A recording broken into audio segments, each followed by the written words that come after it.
आज 5वें दिन की सभा में उपस्थित सज्जनों देवियों, कल हमने भगवान श्री कृष्ण के प्राकट्य की कथा श्रवण किए। भगवान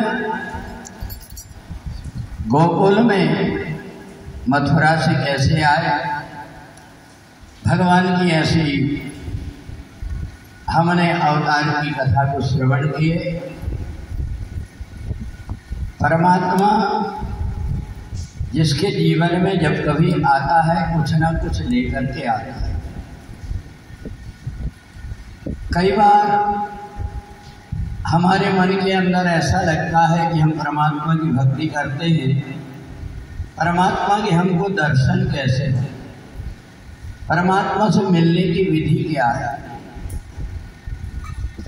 तो जिस प्रकार से दूध में घी होता है पर घी दिखाई नहीं देता, अगर घी अपने को चाहिए तो क्या करना पड़ता है, उसकी विधि पता होना चाहिए। दूध को जमाना पड़ता है, फिर उसको दही बन जाने के बाद में मथना पड़ता है, फिर मक्खन को गर्म करते हैं, मैल अलग हो जाता है और घी बन जाता है। ऐसे जीवन में परमात्मा की भक्ति भी है।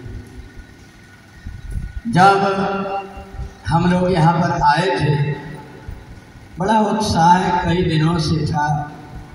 120 दिन जिस दिन पूरे हो रहे थे, उसी दिन से हम लोगों ने टिकट कटाना प्रारंभ कर दिए थे। ऐसा लग रहा था कि हम जगन्नाथपुरी कब जाएंगे। एक एक करके आज 5 दिन हो गए। 5 दिन से आप सभी इस पावन पुरी जगन्नाथ धाम में विराजमान। हमारे वेदों ने, शास्त्रों ने सप्तपुरी का वर्णन किया। 7 पुरियां, उनमें जगन्नाथपुरी है। कहते हैं अनेकों जन्म के पुण्य होने पर ही व्यक्ति एक रात कोई पुरी में निवास करता है। आप 1 रात 2 रात नहीं, बल्कि 5-6 रात्रि यहाँ पर आकर के निवास करते। इधर सुखदेव जी से राजा परीक्षित ने पूछा, गुरुदेव परमात्मा के दर्शन के लिए मैं पूरा जीवन तरसते रहा, पर मेरे को परमात्मा के दर्शन नहीं हुए। मेरे को ये बताइए कि ये नंद और यशोदा ने ऐसा कौन सा पुण्य किया था जिसके कारण भगवान इनके यहाँ आकर के बाल लीलाएं की। कई बार ऐसा हो जाता है कि भगवान के दर्शन तक नहीं हो पाते, फिर साक्षात परमात्मा ने बाल लीला नंद और यशोदा के यहाँ कैसे किया। तो सुखदेव जी ने कहा, राजन ये जो पुण्य होता है, पुण्य के कारण पुण्य पुंज बिन मिलई न संता।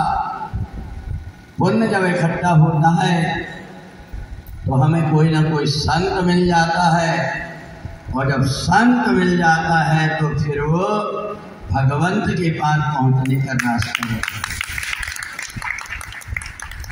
ये जो नंद और यशोदा थे, पहले जन्म में ये द्रोण और भरत दोनों बहुत गरीब थे। एक आश्रम में सेवा करते थे। उन्होंने देखा ठाकुर जी की बढ़िया सेवा होती है, प्रातः स्नान करा करके और बढ़िया से आरती उतार करके उनको भोग रखते हैं। ये द्रोण और भरत दोनों गरीब थे, आश्रम में रहकर के सेवा करते थे। उन्होंने देखा कि कितने अच्छे परमात्मा के स्वरूप के हमको दर्शन हो रहे हैं। तो धरा ने मन में विचार किया कि हमारी कोई संतान नहीं है, इसलिए क्यों ना मैं परमात्मा को ही अपना बेटा मान लूं। और वो परमात्मा को बेटा मान करके उसी भाव से परमात्मा के दर्शन करती। एक दिन देखा उन्होंने कि रात्रि में एक छोटा सा बालक उनके बगल में आकर के लेट गया और आकर के उनके स्तन का दूध पान कर लिया। अब तो आधी रात में उठ करके और स्वप्न बताई पति को। पति ने कहा, देवी रोज रोज हमें ठाकुर जी के दर्शन होते, इसके पुण्य के कारण तुम्हें ऐसा सपना दिखाओ। थोड़े दिन के बाद में फिर से उन्होंने सपना देखा कि हम दोनों के शरीर छूट गए हैं और हम एक अच्छे परिवार में जाकर के जन्म लिए। तभी उनको लगा हो सकता है ये स्वप्न है। द्रोण और धरा दोनों सोचने लगे। थोड़े दिन के बाद में उनका जब शरीर छूटा तो ही जाकर के नंद और यशोदा के रूप में जन्म। ये भगवान को अपना बेटा मान करके छोटी सी मूर्ति लेकर के सेवा करते थे, इसलिए इस जन्म में साक्षात परमात्मा उनको आकर के मिल गए और इसलिए उनको ऐसा आनंद प्राप्त। जिस समय भगवान का मथुरा में प्राकट्य हुआ, कंस बड़ा बेचैन हो गया। मैंने इतने दिनों तक की देव की वसुदेव को जेल में बंद करके रखा, परंतु मेरे को मारने वाला तो बच गया। क्षमा याचना किया वसुदेव और देवकी से। वसुदेव ने कहा, ये तुम्हारी गलती नहीं है, ये तो हमारे ही कर्म का फल हम भोग रहे हैं। सुख और दुख कोई नहीं देता, हमारे कर्म के कारण ही हम सुख और दुख भोगते। नाहि ने कोई सुख दुख करता था, नाहि ने कोई सुख कोई नाहि न कोई सुख दुख करता, नाहि न कोई सुख दुख करता, निज कृत करम भोग संभाता, निज कृत भोग संभाता।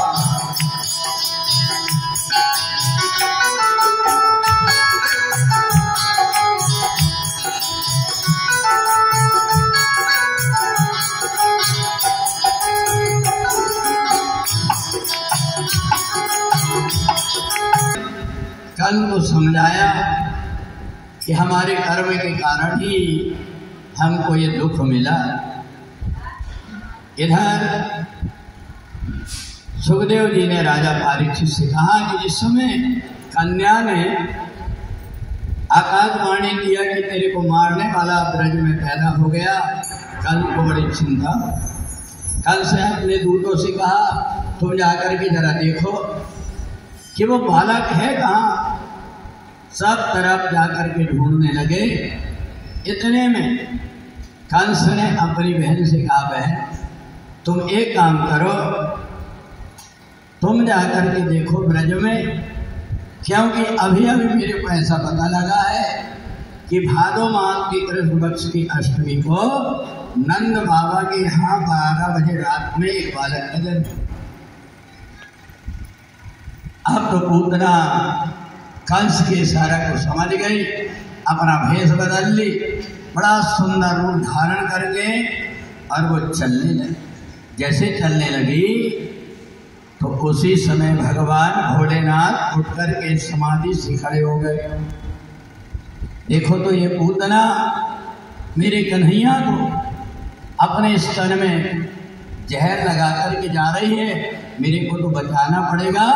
इधर भगवान भोलेनाथ भी गोकुल की तरफ चले। यहाँ नंद बाबा को जैसे ही पता लगा कि पूरा आसपास का ब्रज उनके यहाँ आ रहा है, उन्होंने सब प्रकार से बधाई का प्रसाद का इंतजाम कर दिए। सारी महिलाएं नंद बाबा के यहाँ आकर के बैठ गई और बधाई गाने लगी। नंद बाबा ने बुलाया यशोदा को, मैं तुम एक काम करना, कोई भी अपने दरवाजे से खाली ना जाए, इन सबको प्रसाद देना और मैं मथुरा में जाकर के टैक्स देकर के आ जाता। इधर मैया यशोदा सखियों के बीच में बैठ कर के बधाई गाने लगी और इधर नंद बाबा मथुरा की तरफ चले। सारी गोपियाँ मैया यशोदा को देख देख करके कहती, अरे मैया, ये जो तेरा बालक है साधारण नहीं दिखाई दे रहा है।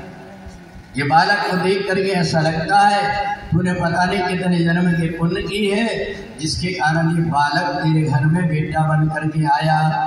अरे अनोखो जायो लेना मैं गाँव में सुन आई, अनोखो जायो लेना मैं गाँव में सुन आई, अनोखो जायो लेना मैं गाँव में सुन आई, अनोखो जायो लेना मैं गाँव में सुन आई, मैं गाँव में सुन आई, मोहल्ले में सुन आई, गाँव में सुन आई, मोहल्ले में सुन आई, अनोखो जायो लेना मैं गाँव में सुन आई, अनोखो जायो लेना मैं गाँव में सुन आई, अनोखो जायो लेना मैं गाँव में सुन आई, अनोखो जायो लेना मैं गाँव में सुन आई, गाँव में सुन आई, मोहल्ले में सुन आई, गाँव में सुन आई, मोहल्ले में सुन आई, अनोखो जायो लेना मैं गाँव में सुन आई, अनोखो जायो लेना मैं गाँव में सुन आई, मथुरा में जन्म लियो है, मथुरा में जन्म लियो, मथुरा में जन्म लियो है, मथुरा में जन्म लियो है, गोकुल में कन्हैया लाल की नंद के आनंद भयो रे, कन्हैया लाल की जय कन्हैया लाल की जय हो गोपाल की, कन्हैया लाल की जय हो, गोपाल की जय। जितनी भी माताएं थी मैया यशोदा के यहाँ आकर के बधाई गाने लगी। मैया ने कन्हैया को लेकर के झूला में और डाल दिया। सारी सखियां देख देख करके बलैया लेती हैं और सब गोपियां बलैया लेते लेते मैया को बधाई दे करके जा रही हैं। इतने में पूतना आ गई। पूतना जैसे आई तो उसने देखा सब गाने में लगे हुए हैं, बहुत सौ का ध्यान बड़े बड़े लड्डू थे उसमें लगा। धीरे धीरे पूतना जब आगे गई तो आगे जा करके कन्हैया को जैसे देखने लगी तो कन्हैया ने पूतना को देख करके आंख बंद कर लिया। राजा परीक्षित ने कहा, गुरुदेव अभी तो कन्हैया सब गोपियों को देख देख करके ताली बजा करके हंस रहे हैं, मुस्कुरा रहे थे, अब उन्होंने आंख बंद क्यों कर लिए? बोले इसलिए आंख बंद कर लिए कि ये जो पूतना है ये राक्षसी है, ये बुरा कर्म करने के लिए आई है। और भगवान की आंख में क्या है? एक आंख में सूर्य है और एक आंख में चंद्रमा है। चंद्रमा मन सो जाता चक्षो सूर्यो रजाए। तो चंद्रमा और सूरज ने सोचा, अभी तक तो इन माताओं को देख करके आनंद आ रहा था, ये बढ़िया कन्हैया के बड़े सुंदर आंखों से दर्शन कर रहे थे और बलैया ले रही थी कि नजर ना लगे। और ये दुष्ट जहर पिलाने आई है, इसलिए इसको नहीं देखना, इसलिए आंख बंद कर लिए। दूसरी एक बात और है, इसके मन के अंदर छल और कपट। और भगवान का स्वभाव क्या है?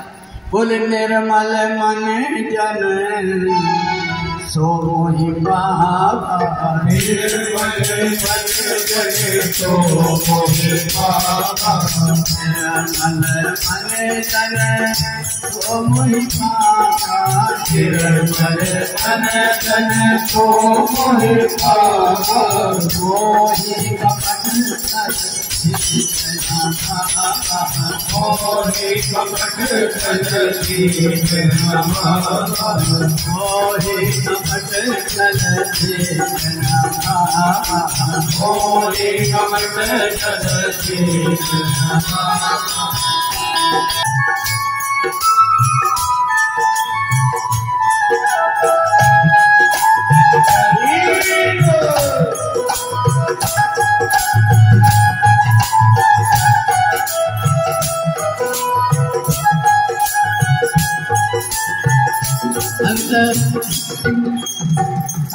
भाई ऐसा तो नहीं मेरे लाला को नजर लग गई हो, राई और नमक लेकर के उतार उतार करके चूल्हा में डाल रही है।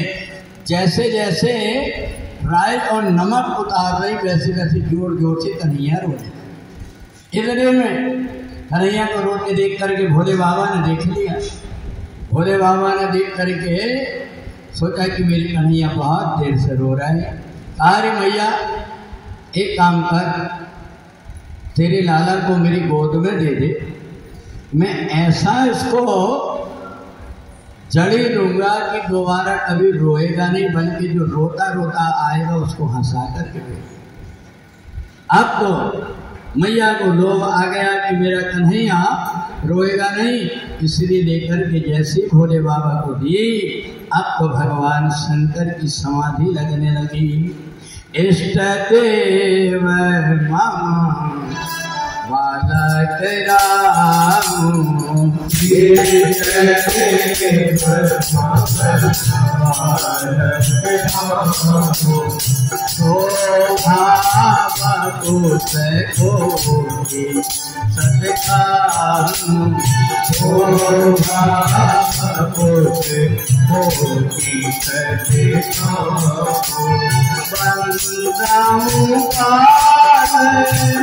रूप कोई नाम, कोई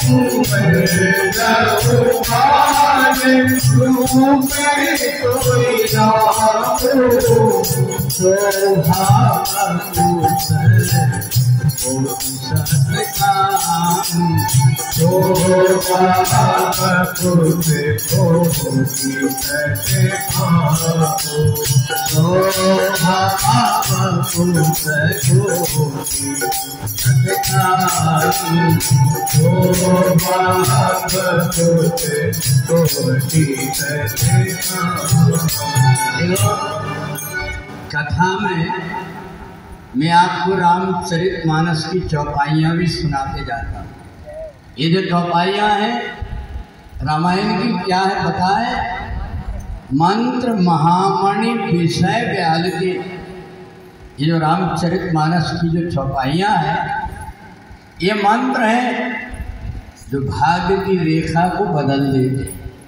तो इसलिए इन चौपाइयों को भी उनको मैं सुनाते जाता हूँ ताकि आप लोगों को जो बुरी भाग्य की रेखा है वो भी कटते जाए।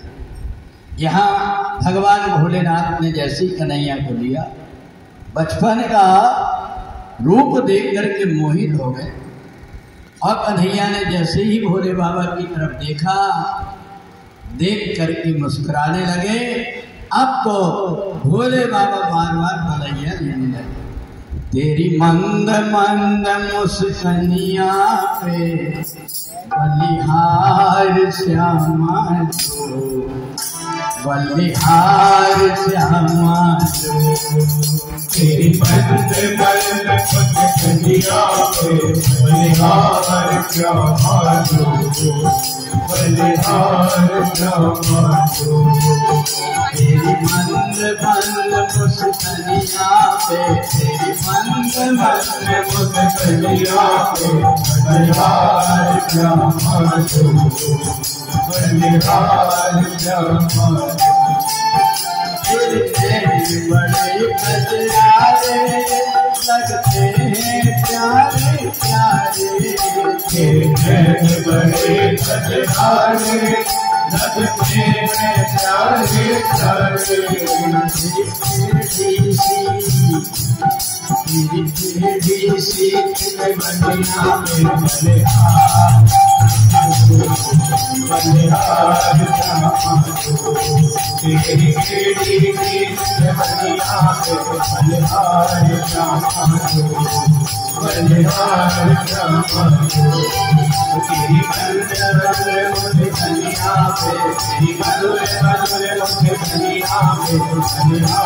प्यारे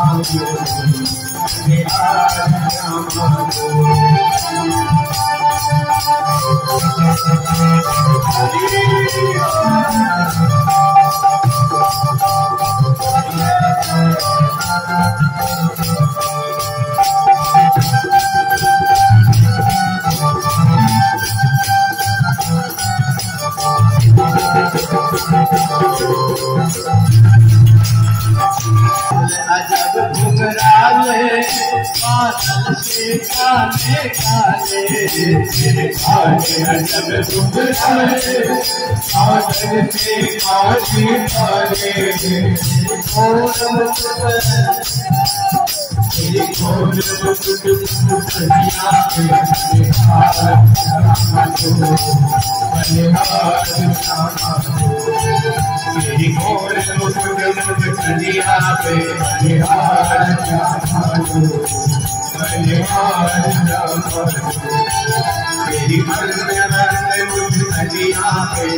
मधुर मधुर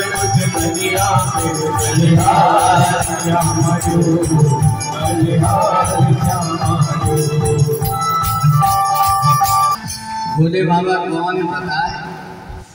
कौन है भोले बाबा? तुम त्रिभुवन गुरु वेद बखाना। भोले बाबा कौन है? तीनों लोगों के गुरु। वो हमें शिक्षा दे रहे हैं। अगर भगवान के बाल स्वरूप का अगर तुम ध्यान करोगे तो सब प्रकार की सिद्धियां अनायास चली आएगी। सिद्धियों को ढूंढने कहीं जाना नहीं पड़ेगा। अगर बाल रूप का कोई ध्यान करता है तो सब प्रकार की सिद्धियां। तो सुखदेव जी ने राजा परीक्षित से कहा, अभी तक की जितनी तुमने कथा सुना है ये भक्तों की और परमात्मा के अलग अलग प्रकार की विचित्र है, पर अब मैं तुम्हें वात्सल्य और माधुर रस वाली कथा सुनाऊंगा। ये कथा को सुनना भी है और आंख से इन बाल रूप का दर्शन भी करना। राजा परीक्षित से कहा, परीक्षित अब एक काम करो, तुम्हारी कोट सूख रहा है, तुम थोड़ा सा पानी पी। राजा परीक्षित ने कहा, गुरुदेव ये पानी के ही कारण तो मेरे को श्राप मिला, इसलिए जब तक की कथा पूरी नहीं हो जाएगी मैं पानी नहीं पीऊंगा।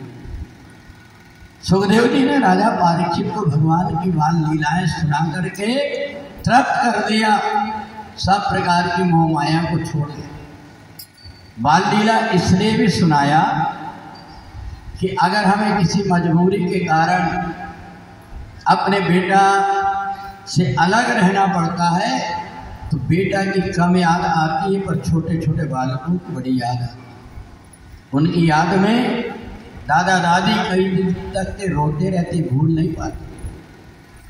सुखदेव जी को लगा कि राजा परीक्षित भी अपने छोटे छोटे बालकों को छोड़ करके आए हैं, कहीं ऐसा ना हो जाए इनके मोह में अटक जाए, इसलिए सुंदर रूप भगवान की बाल लीला बता करके और उसमें अटका दिया। भगवान भोलेनाथ ने देखा मेरे कन्हैया को मंद मंद मुस्काते हुए लेकर के अपने सिर के ऊपर बैठाल करके अपनी जटाओं में चरणों को रगड़ दिए, पूरे शरीर में लेकर के अमृत मल लिए। पता है कि ये पूतना आई हुई है, अब ये कुछ ना कुछ करने वाली है। और भगवान ने सोचा कि चरणों में अभी से एडवांस में अमृत रगड़ करके चले जाऊं, क्योंकि अभी तो पिलाने के लिए जहर आ रही है, बाद में इनको सांप के ऊपर नृत्य करना पड़ेगा, इसलिए अभी से अमृत लगा करके चले गए कि जहर का कोई असर ना। कालो मैया अब तुम्हारा लाला कभी नहीं रोएगा, बल्कि रोने वाले व्यक्ति को हंसाने का काम करे। मैया बड़ी प्रसन्न हुई, हीरे मोती जवाहरात ला करके दी और यहाँ भगवान भोलेनाथ अपनी कैलाश पर्वत की तरफ चले। इधर सारी गोपियां आनंदित हो रही हैं। मैया ने बड़े बड़े लड्डू दी। एक ने कहा देख मेरे को कितना बड़ा लड्डू मिला, एक ने कहा देख मेरे को काजू किशमिश पेड़ा बादाम मिले, एक ने कहा मेरे को सौंठ के बड़े बड़े लड्डू मिले, एक ने कहा गुलाब जामुन मिली, एक ने कही कि मैं तो कुछ नहीं लाई, पर एक बात बता तूने कन्हैया को अपनी गोद में ली कि नहीं? कहा नहीं मैंने तो नहीं ली। बोले पगली ये लड्डू पेड़ा कोई बाजार में मिल जाएंगे, पर कन्हैया तेरे को कहाँ मिलेगा। फिर से दौड़ करके गई और लाला को गोद में लेकर के गई। अब इधर मैया ने देखी कि सब चली गई। अब इधर पूतना धीरे से आई और भगवान को धीरे से उठा करके यमुना जी के किनारे भाग गई। अब जैसे ही वहाँ पहुँची एक झाड़ से टिक करके और भगवान को दूध पिलाने लगी। जैसे दूध पिलाने लगी वैसे भोलेनाथ की याद किए। भोले बाबा जहर पीने की आपकी आदत है, आप मेरे मुख में आकर के विराजमान हो जाएं। भगवान भोलेनाथ तुरंत आए और आकर के कहा कन्हैया मैंने तुम्हारे लिए उपहार लेकर के आया हूँ। और वो सबसे पहले पकड़ा करके छोटा सा रूप बना करके उनके मुख में प्रवेश करे। पूतना का जितना जहर था वो जब पीने लगे तो पूतना के प्राण भी निकल गए। अब तो कन्हैया ने देखा कि पूतना तो ठंडी हो गई। भगवान भोलेनाथ के उपहार को लेकर के अपनी कमर में खौंच लिए और भगवान उस पूतना की छाती में खेलने लगे। अब सारे जितने ग्वाल वाल देखने लगे। ग्वालिन भी दौड़ करके जो कन्हैया को गोद में नहीं ले पाई थी दौड़ करके आकर के देखी कि कन्हैया कहाँ है। जो देखा तो कन्हैया कहीं नहीं। सारी गोपियां ढूंढने लगी मोहल्ले में, पड़ोस में, घर में कि किसी ने ले तो नहीं गया। सब वन ढूंढा मधुबन ढूंढा कहीं नजर नहीं आई। हो गया कन्हैया हो गया। मधुबन ढूंढा मधुबन ढूंढा कहीं नजर श्याम तेरा हो गया है कन्हैया हो गया है। मधुबन ढूंढा मधुबन ढूंढा कहीं नजर नहीं आई। श्याम तेरा हो गया है कन्हैया हो गया। मधुबन ढूंढा मधुबन ढूंढा कहीं नजर आई। श्याम तेरा हो गया है कन्हैया हो गया है। मैया आवाज लगा रहे अरे कन्हैया हे कन्हैया आजा रे कन्हैया तेरी मैया पुकारे बड़े प्यार से आजा रे कन्हैया तेरी मैया पुकारे बड़े प्यार से बड़े प्यार से। कोई तो उसका पता बताओ अठा हो गया है कन्हैया हो गया है। मधुबन ढूंढा मधुबन ढूंढा कहीं नजर ना आए। श्याम तेरा हो गया है कन्हैया हो गया है। ग्वाल वालों ने जाकर के देखा पूतना मरी पड़ी है। कन्हैया को उठा करके लाए। नंद बाबा मिल गए रास्ते में। नंद बाबा ने देख करके कहा, अरे यशोदा देख, अपने घर में 85 वर्ष की उम्र में एक बालक हुआ, एक काम कर, इसका बहुत ध्यान रखना। मैया यशोदा बहुत डरने लगी। पर कंस ने देखा पूतना का वध हो गया, तो जिस समय अंतिम संस्कार ब्रजवासियों ने किए तो पूतना के शरीर से चंदन की सुगंध आने। राजा परीक्षित ने कहा, ये पूतना ये तो भक्षण खाने वाली राक्षसी है, पर इसके शरीर से चंदन की गंध क्यों आ रहा है? तो कहा, इनने भगवान का स्पर्श कर लिया था, इसलिए इसके पाप दूर हो गए। राजा परीक्षित ने कहा, गुरुदेव एक बात बताइए कि ग्वाल बालों ने जब पूतना को उठाया और जब अंतिम संस्कार करने लगे तो पूतना की आंख में आंसू क्यों आ गए? बोले, भगवान बड़े भक्त वत्सल, उन्होंने सोचा कि भले इसके मन में बुराई रही हो, पर इसने अपने आंचल का दूध मेरे को पिलाया है, ये मेरी माँ हो गई है, आज वो उसकी विदाई हो रही, इसलिए भगवान की आंख में आंसू आ। सुखदेव जी ने कहा, एक और बात है, ये पहले जन्म में बलि की बेटी थी रत्नमाला, भगवान जब आए तो रूप देख करके मोहित हो गई, ऐसा बालक मेरा हो जाता, मैं गोद में लेती तो मेरे को कितना आनंद आता। भगवान गोद में भी आ गए और जब विराट रूप बनाया तो कहा, अगर मेरा बेटा होता तो दूध के साथ जहर मिला करके पिला देती। उनने जहर भी भगवान को पिला दिया, इसलिए दोनों की दोनों काम हो गए। तो भगवान श्याम सुंदर जैसे ही अब आए, हाथ में उनके शंकर जी का उपहार साथ में लेकर आए। क्या दिए थे भगवान भोलेनाथ? बांसुरी। और उसी बांसुरी का एक कमाल था, वृंदावन जब बंसी बजे तो मोहे तीनों लोग हो जाते। अरे श्याम तेरी बंसी बजे धीरे धीरे, श्याम तेरी बंसी बजे धीरे, श्याम तेरी बंसी बजे धीरे धीरे, श्याम तेरी बंसी बजे बजे धीरे धीरे, यमुना के तीरे, बजे धीरे धीरे, ओ यमुना के तीरे, श्याम तेरी बंसी बजे धीरे धीरे, श्याम तेरी बंसी बजे धीरे धीरे, श्याम तेरी बंसी बजे धीरे धीरे, श्याम तेरी बंसी बजे धीरे धीरे, समय गोकुल समय मथुरा, इधरे गोकुल इधरे मथुरा, बीच में यमुना बहे धीरे धीरे, यमुना बहे धीरे धीरे, श्याम तेरी बंसी बजे धीरे धीरे, श्याम तेरी बंसी बजे धीरे धीरे।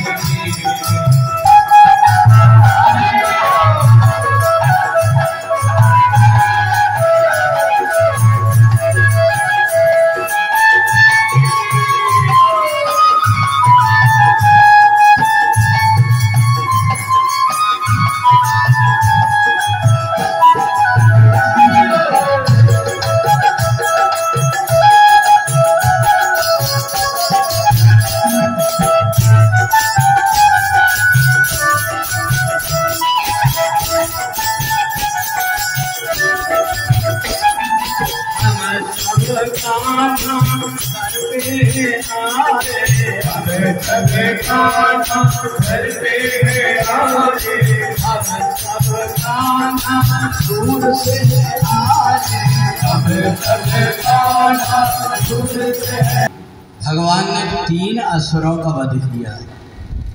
मैया ने देखा कि गोपियों का आना जाना लगा रहता है, कन्हैया को छिपा करके जैसे सीखा है, सीका बंधा था, उसके नीचे छकड़ा के नीचे सुला था।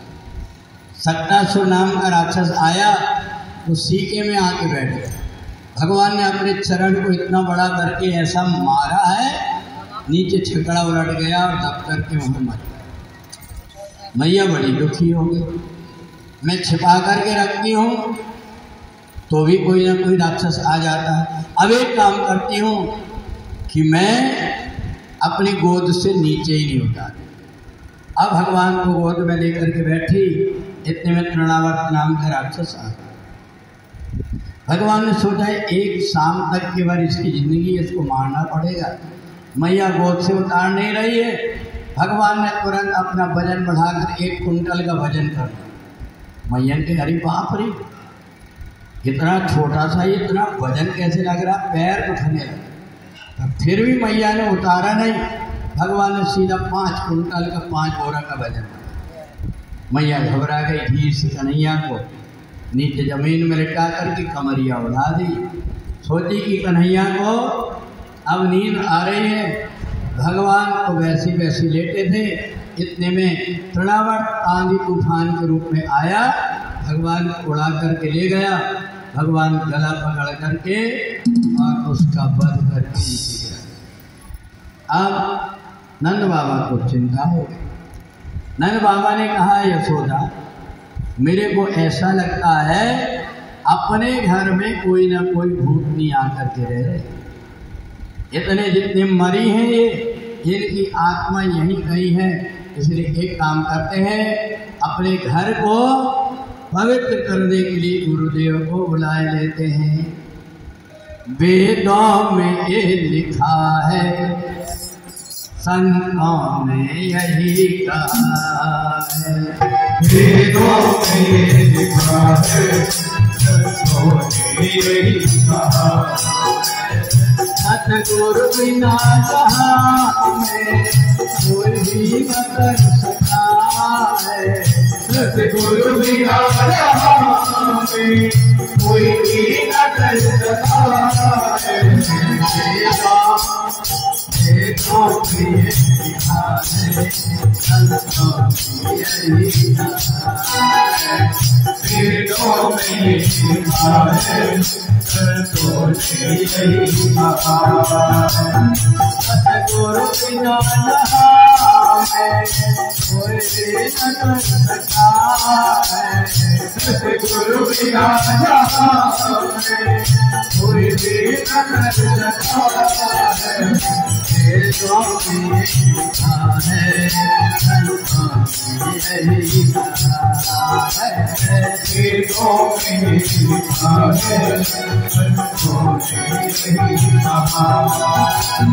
बन के मसीहा सतगुरु धरती पे आज आए। बन के मसीहा सतगुरु धरती पे आज आए। यह रूप है प्रभु का, बिरला साधे पाए। यह रूप है प्रभु का, बिरला समझ पाए। यह पते मेरी छाता, मेरी घटा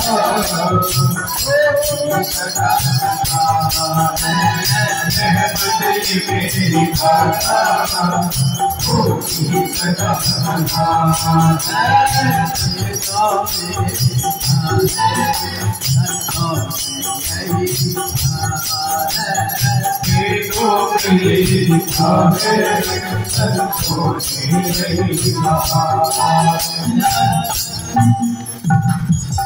गर्गाचार्य जी ने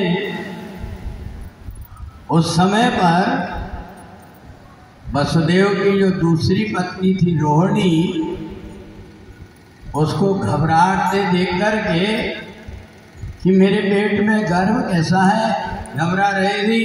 उस समय देख करके बताया था कि परमात्मा की विचित्र लीला है। उनका मन तड़प रहा था, मैं उन बालकों के दर्शन तो करूं जिनके विषय में मैंने दिव्य दिव्य बातों को सुना है। मथुरा से जन्म लेकर के गोकुल में आ गए, पर मैं दर्शन नहीं कर पाया। कंस को पता ना लग जाए, इसलिए गर्गत आरती नहीं आए थे। आज नंद बाबा पहुंच गए। गुरुदेव अब तो आपको हमारे घर चलना पड़ेगा, क्योंकि हमारे घर में कई प्रकार की परेशानियां आ गई और संतों के चरण पड़े सब परेशानी दूर हो जाएगी, इसलिए आप कृपा करें। गर्गतार जी ने कहा मैं चलने को तो तैयार हूँ, पर तुम कोई उत्साह मत करना, कल को पता लगेगा तो समझ जाएगा कि कृष्ण और बलराम वसुदेव की बेटी है, इसलिए मना कर दिया था कि तुम कोई उत्साह मत करना, गौशाला में लेकर के आना, मैं उनको झाड़ फूक करके उनका नामकरण कर। अब गर्गतार जी पहुँच गए, बढ़िया से लेकर के भोजन करा करके आनंद बाबा ने दोनों बेटों को ले जाकर के उनके चरणों में डाल दिया। गुरुदेव अब इन बालकों के देखकर के नामकरण कर दीजिए। जैसे देखा गर्गतार जी ने कहा कि देखो जो रोहिणी का बेटा है इसके अंदर बल ज़्यादा होगा, इसलिए इसका नाम बलराम, और हल हर रखेंगे इसलिए इनका दूसरा नाम हलधर। कोई इनको दाऊ भैया कहेगा, कोई बलदाऊ कहेगा, इनके नाम। बोले ये सांवले वाला ये बड़ा चंचल है, आपकी तरफ देख देख करके मुस्कुरा रहा, इसका नाम बताइए। तो कहा इसका नाम, इसके एक नाम नहीं हो सकते, इनके नाम अनेक अनूपा, इनके नाम अनेक अनूपा, इनके नाम अनेक अनूपा, इनके नाम अनेक अनूपा,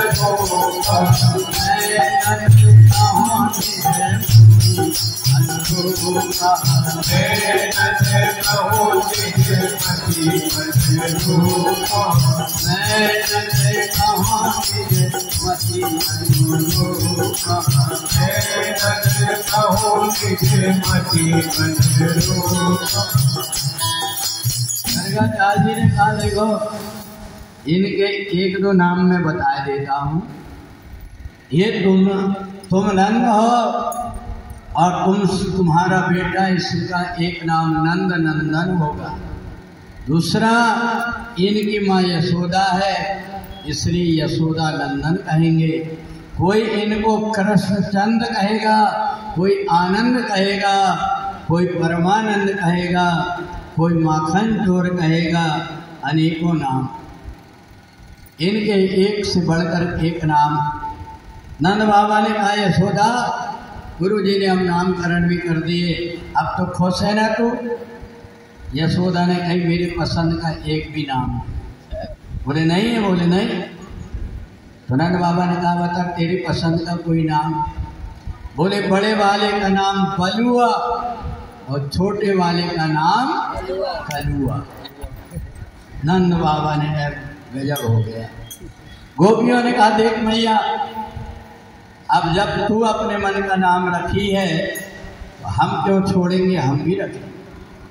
कोई कहे गोविंद, कोई गोपाला, अरे मैं तो कहूँ सांवरिया बांसुरिया, मैं तो कहूँ सांवरिया बांसुरिया, मैं तो कहूँ सांवरिया बांसुरिया, मैं तो कहूँ सांवरिया बांसुरिया।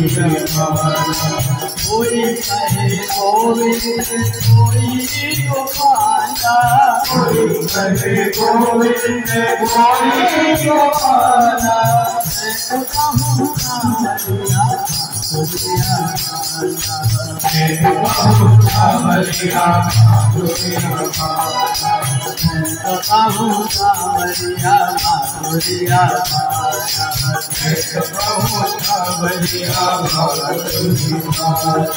राधा ने श्याम कहा, मीरा ने गिरधर, राधा ने श्याम कहा, मीरा ने गिरधर, कृष्णा ने कृष्ण कहा, उपजा ने नटवर, कृष्णा ने कृष्ण कहा, उपजा ने नटवर, गोपियाँ तेरी को कहती थी ग्वाला। गोपियों ने भगवान के 1008 नाम रख दिए। और इसलिए सुबह जब हम ये पुरुषोत्तम के महीने में अभिषेक कराते हैं ना, तो 1008 भगवान के मंत्र और पुरुष सूक्त बोल करके भगवान का अभिषेक करते, क्योंकि गोपियों ने 1008 नाम भगवान के रख दिए। उसको विष्णु सहस्त्र नाम के नाम से जाना जाता है। इधर गर्गाचार्य जी ने भगवान की दिव्य दिव्य लीलाओं का दर्शन किए, अलौट करके चले। इतने में सुखदेव जी ने राजा परीक्षित से कहा, भगवान शंकर पेड़ के नीचे बैठे बैठे अपने कन्हैया की बाल लीला देख रहे थे। बहुत दिन हो गए। जब बहुत दिन के बाद में घर पहुंचे तो पार्वती जी भगवान शंकर की क्लास लेने लगे। बताओ तुम कहाँ थे इतने दिन तक? पार्वती जी जैसे पूछने लगी, भगवान शंकर ने सारी बात बता दिया। देवी, मैं गोकुल में अपने भगवान के दर्शन करने गया था। कहीं मेरे विश्वास नहीं, कोई गवाही बता। बोले काकभूषण गवाही है, मैं उनके साथ गया। पार्वती ने कहा, अच्छा, मैं बहुत दिन से देख रही, तुम बहुत बिगड़ गए। मेरे से वो कौआ अच्छा, तुमको कौआ को साथ में ले गए। अब रुक जा, अब मैं जाऊंगी तो कई दिन लौट करके नहीं आऊंगी। पार्वती जी ने बढ़िया से अपना भेष बदल लिया, एक टोकना लेकर के अपने सिर में रख करके और गोकुल की तरफ चली। नंद बाबा के महल के आसपास घूमने लगी।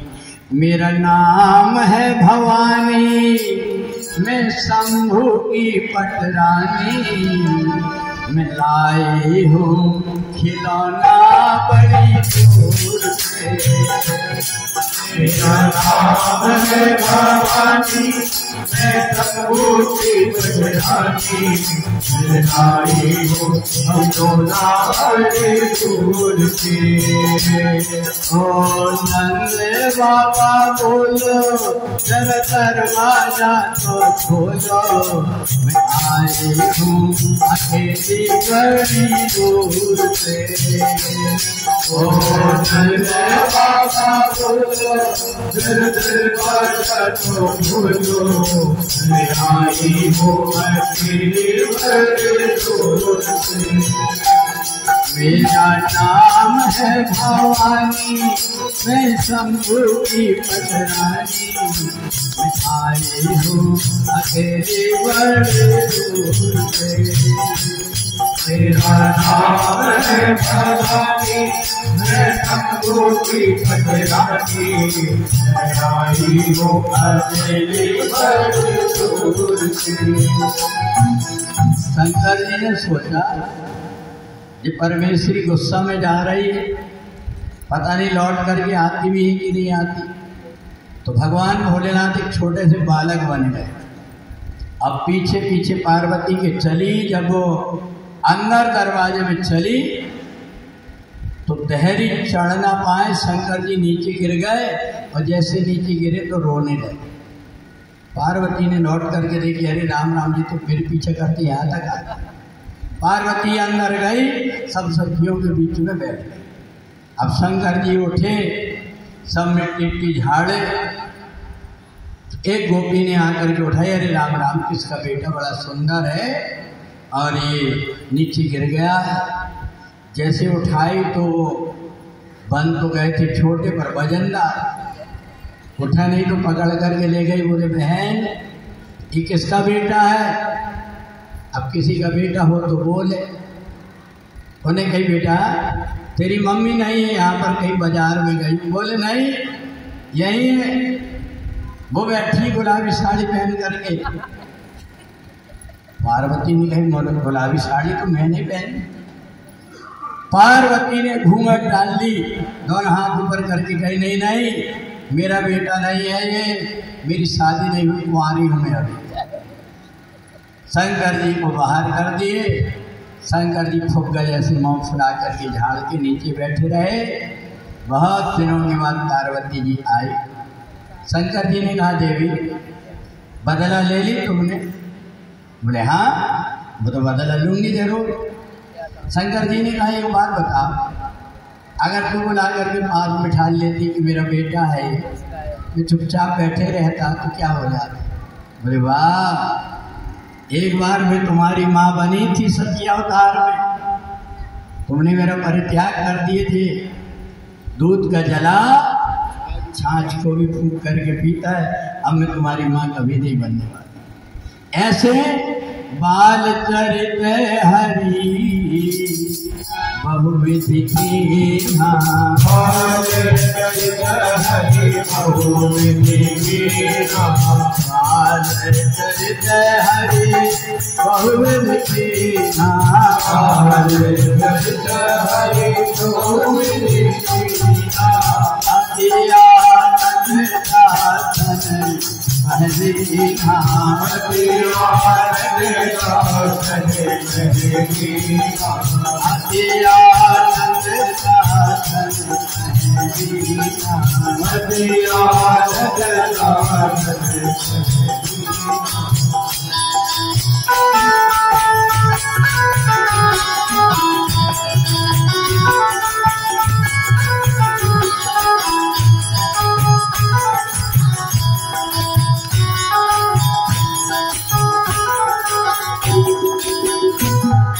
भगवान अब थोड़े बड़े हुए, मुंह में दो दो दांत आ गए।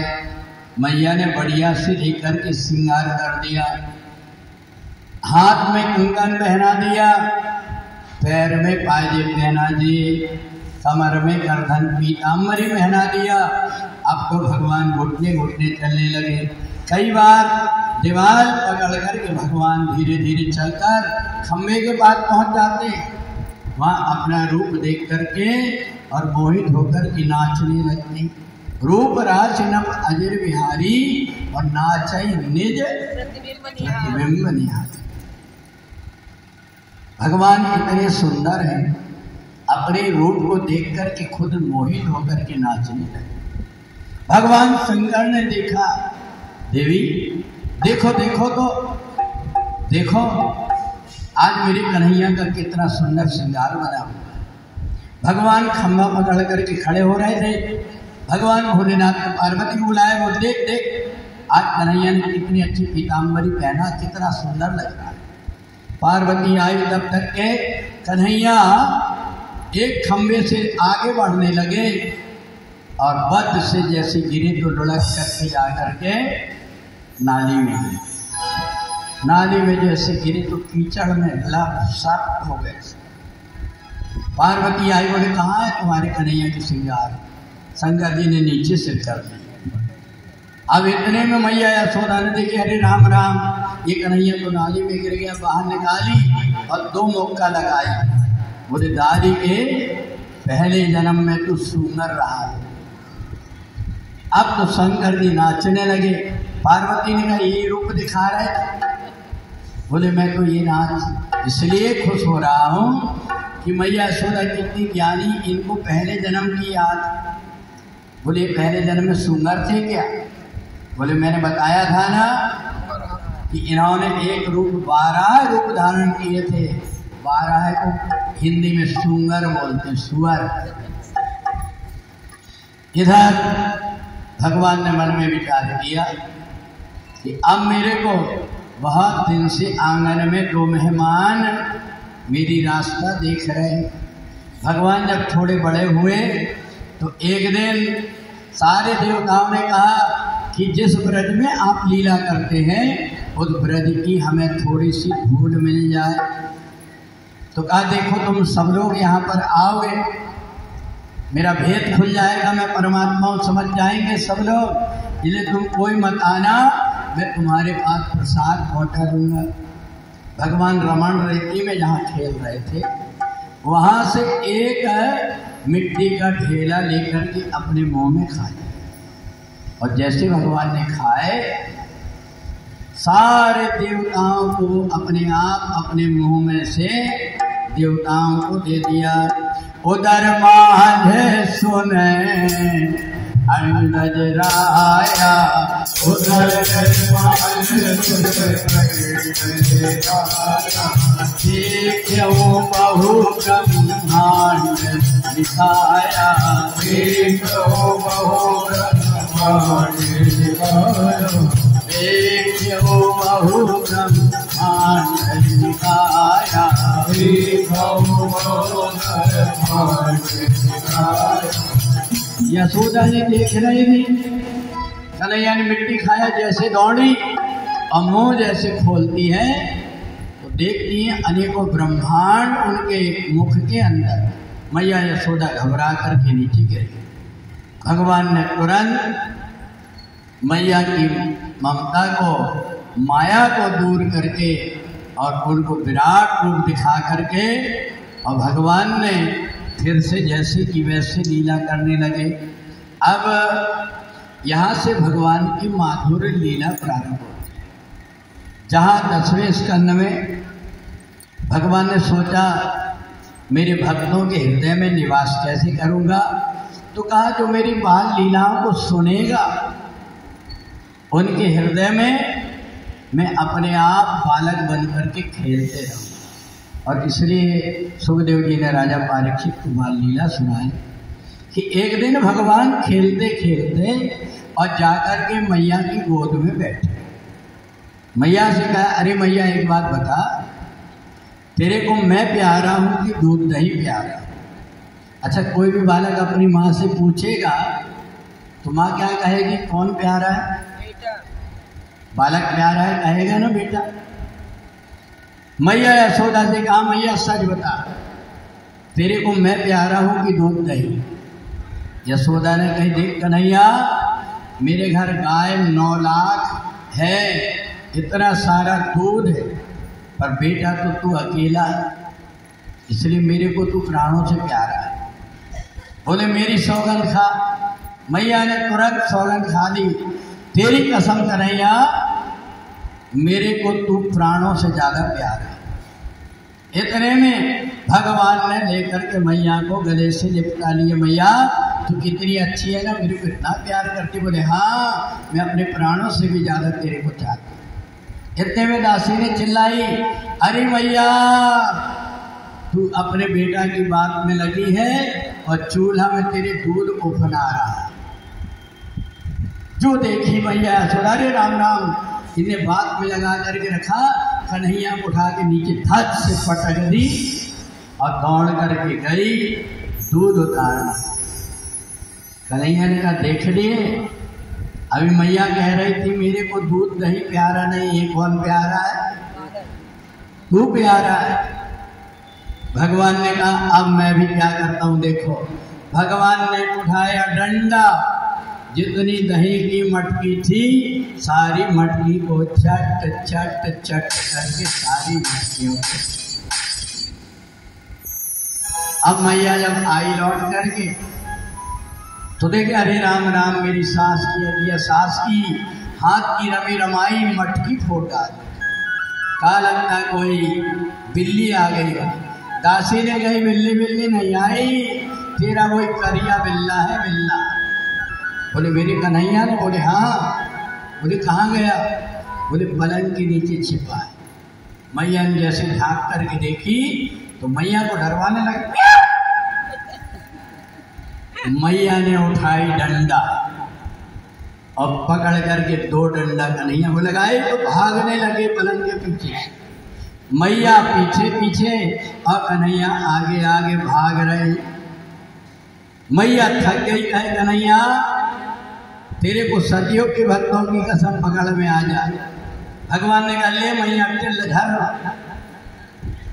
यशोदा ने कहा, ये तो इतना बिगड़ गया, मेरे को ऐसा कहा, तेरे को त्रेता के भक्तों की कसम। भगवान ने करके और चिढ़ा करके भाग गए।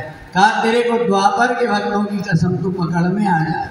भगवान ने अपना सिर हिला करके भागे। कहा, तेरे को अपने कलियुग के भक्तों की कसम। अब तो भगवान रुक गए। कलयुग के भक्तों की कसम को मैं तोड़ नहीं सकता। भगवान रुक गए, कहे मैया एक बात बता, अगर तू मेरे को पकड़ लेगी तो क्या करेगी?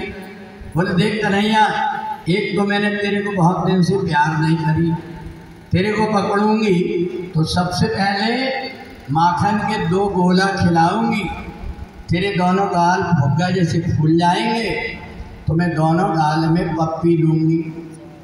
बोले जब तू पप्पी देगी, मेरे को प्यार करेगी, तो डंडा काय को रखी दे? मैया ने डंडा पीछे छिपा दी। बोले देख अब डंडा नहीं, आजा मेरे पास। भगवान डरते डरते गए और जैसे मैया के पास पहुंचे, मैया ने कान पकड़ी और निकाली डंडा, और जब मारना शुरू की कन्हैया को, तो आंख से मोटे मोटे आंसुओं की बूंद गिरने लगी। भगवान ने देखा सारे देवता ऊपर से देख रहे हैं और मैं पिट रहा हूँ। आंख बंद करके और मैया के चरणों में गिर गए। अरे मैया, अरे मारे मत मैया, कसम खावाले, हरि बोले मैया, कसम खावाले, हरि मारे मत मैया, कसम खावाले, हरि मारे मत मैया, कसम खावाले, सौ बाबा की खवाले, चाहे अपनी खवाले, ओ बाबा की खवाले, चाहे अपनी खवाले, मन चारो भैया पे भैया, हाथ रखे वाले, हरि मारे मत मैया, कसम खावाले।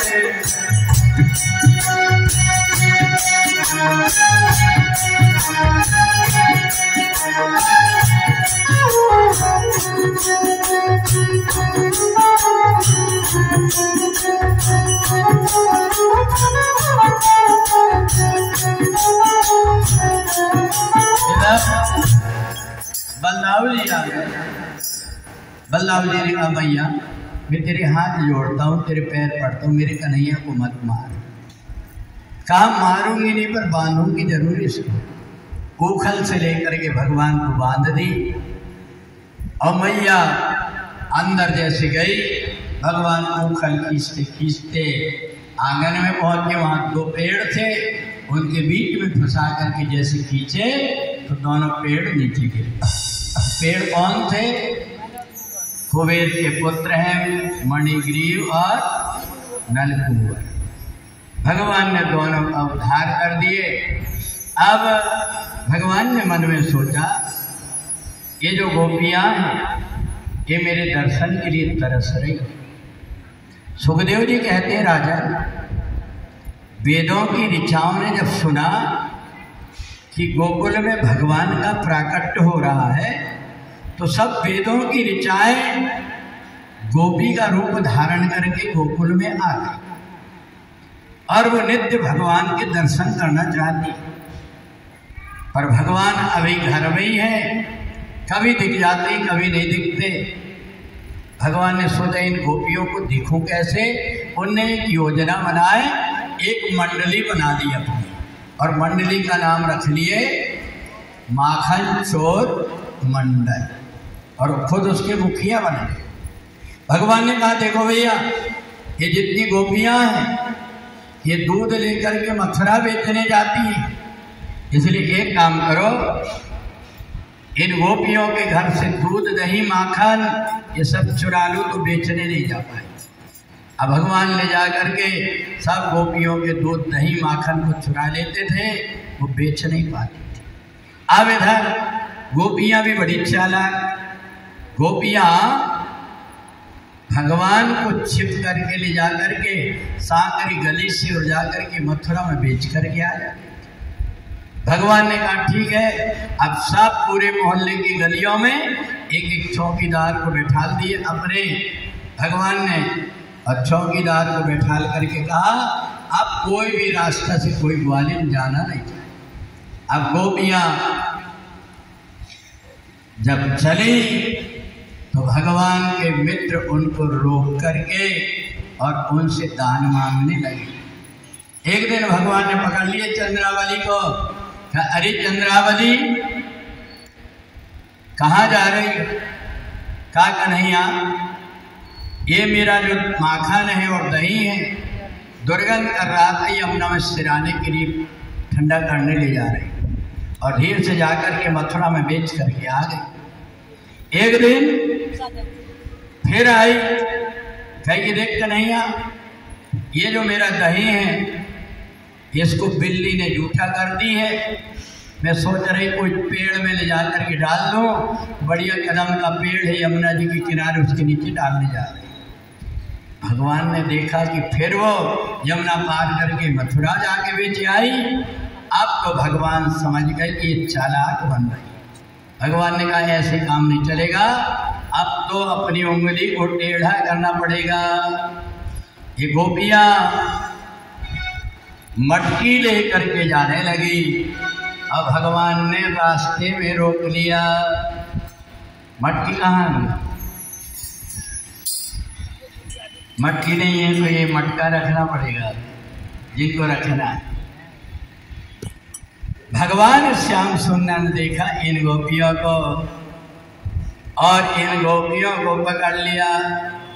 अरे सर पे मटकिया अपने धरिया ने, सर पे मटकिया अपने धरी, दही बेचन गुजरिया को, दही बेचन गुजरिया को धरी। अरे सर पे मटकिया अपने धरिया दही बेचन गुजरिया को धरी। निधि पैर में तुम्हारे जंग लग गया है। क्या बोल? अरे सर